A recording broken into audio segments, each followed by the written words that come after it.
شروع اللہ کا نام لے کر جو بڑا مہربان نہایت رحم والا ہے۔ مومنو، اگر تم میری راہ میں لڑنے اور میری خوشنودی طلب کرنے کے لیے مکے سے نکلے ہو تو میرے اور اپنے دشمنوں کو دوست نہ بناؤ۔ تم تو ان کو دوستی کے پیغام بھیجتے ہو اور وہ دین حق سے جو تمہارے پاس آیا ہے منکر ہیں، اور اس وجہ سے کہ تم اپنے پروردگار یعنی اللہ تعالیٰ پر ایمان لائے ہو، پیغمبر صلی اللہ علیہ وآلہ وسلم کو اور تم کو جلا وطن کرتے ہیں۔ تم ان کی طرف پوشیدہ پوشیدہ دوستی کے پیغام بھیجتے ہو، اور جو کچھ تم مخفی طور پر اور جو علل اعلان کرتے ہو وہ مجھے معلوم ہے، اور جو کوئی تم میں سے ایسا کرے گا وہ سیدھے رستے سے بھٹک گیا۔ اگر یہ کافر تم پر قدرت پالیں تو تمہارے دشمن ہو جائیں، اور ایذا کے لیے تم پر ہاتھ بھی چلائیں اور زبانیں بھی، اور یہ چاہتے ہیں کہ تم کسی طرح کافر ہو جاؤ۔ قیامت کے دن نہ تمہارے رشتے ناتے کام آئیں گے اور نہ اولاد۔ اس روز وہی تم میں فیصلہ کرے گا، اور جو کچھ تم کرتے ہو اللہ اس کو دیکھتا ہے۔ مسلمانوں، تمہیں ابراہیم اور ان کے رفقا کی نیک سیرت کو اپنانا ضروری ہے۔ جب انہوں نے اپنی قوم کے لوگوں سے کہا کہ ہم تم سے اور ان بتوں سے جن کو تم اللہ کے سوا پوجتے ہو بے تعلق ہیں، ہم تمہارے معبودوں کے کبھی قائل نہیں ہو سکتے، اور جب تک تم ایک اللہ پر ایمان نہ لاؤ ہم میں تم میں ہمیشہ کھلم کھلا عداوت اور دشمنی رہے گی۔ ہاں، ابراہیم نے اپنے باپ سے یہ ضرور کہا تھا کہ میں آپ کے لیے مغفرت مانگوں گا، اور میں اللہ کے سامنے آپ کے بارے میں کسی چیز کا کچھ اختیار نہیں رکھتا۔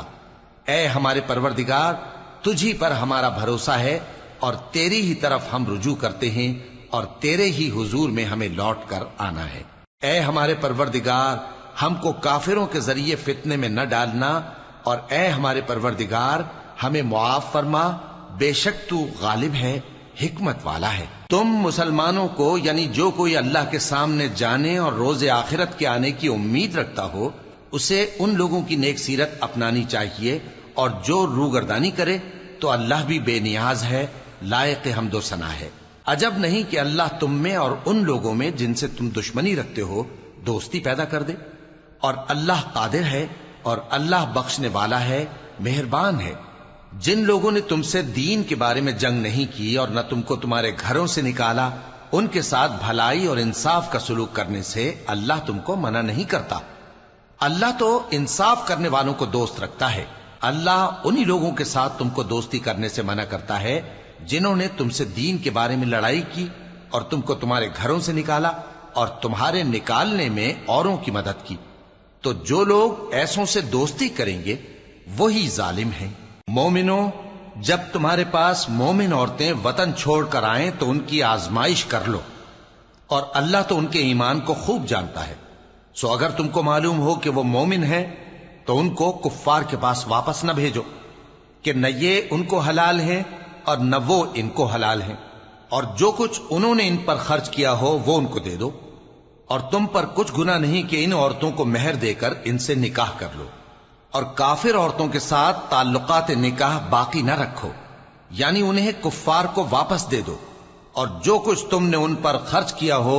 تم ان سے طلب کر لو، اور جو کچھ انہوں نے اپنی عورتوں پر خرچ کیا ہو وہ تم سے طلب کر لیں۔ یہ اللہ کا حکم ہے جو تم میں فیصلہ کیے دیتا ہے، اور اللہ جاننے والا ہے، حکمت والا ہے۔ اور اگر تمہاری بیویوں میں سے کوئی تمہارے ہاتھ سے نکل کر کافروں کے پاس چلی جائے اور اس کا مہر وصول نہ ہوا ہو، پھر تم ان سے جنگ کرو اور ان سے تم کو غنیمت ہاتھ لگے، تو جن کی بیویاں چلی گئی ہیں ان کو اس مال میں سے اتنا دے دو جتنا انہوں نے خرچ کیا تھا،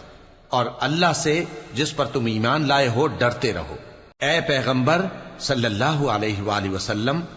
جب تمہارے پاس مومن عورتیں اس بات پر بیعت کرنے کو آئیں کہ نہ تو اللہ کے ساتھ شرک کریں گی، نہ چوری کریں گی، نہ بدکاری کریں گی، نہ اپنی اولاد کو قتل کریں گی، نہ اپنے ہاتھ پاؤں کے درمیان کوئی بہتان باندھ لائیں گی، اور نہ نیک کاموں میں تمہاری نافرمانی کریں گی، تو ان سے بیعت لے لو اور ان کے لیے اللہ سے بخشش مانگو، بے شک اللہ بخشنے والا ہے، مہربان ہے۔ مومنوں، ان لوگوں سے جن پر اللہ غصے ہوا ہے دوستی نہ کرو، کیونکہ جس طرح کافروں کو مردوں کے جی اٹھنے کی امید نہیں، اسی طرح ان لوگوں کو بھی آخرت کے آنے کی امید نہیں۔